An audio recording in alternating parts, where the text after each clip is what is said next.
Block 5 refers to a series of upgrades that we've made to Falcon 9 as part of our ongoing effort to make spaceflight more like commercial air travel is today. This version of Falcon 9 you can see on your screen is designed for 10 or more flights with very limited refurbishment, but should be capable of additional flights with further testing and possible additional refurbishment. Some of the changes are actually very visible in this rocket, most notably the inner stage, this raceway cover down here, and the landing legs.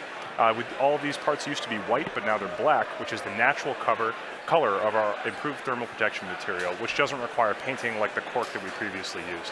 It's highly flame resistant and also holds up better to the elements. In particular, it's hydrophobic, meaning that it repels water.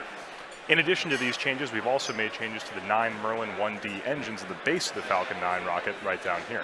The thrust of these Merlin 1D engines has increased from 176,000 pound force to 190,000 pound force at sea level, which represents approximately an 8% thrust increase.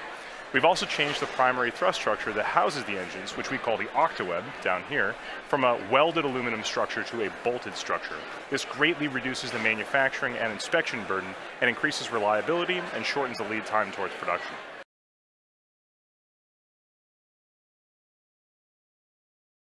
Additional improvements have been made to the landing legs to support rapid post-landing vehicle recovery, and we've also upgraded the operational capability of components across the board. The ultimate goal of all these improvements is to be capable of relaunching a flown booster within 24 hours with minimal refurbishment. 4, 3, 2, 1, 0. Ignition. Also, the previous Block 4 engines had a constant chamber pressure, as the engine thrust depends on both the chamber pressure and external atmospheric pressure.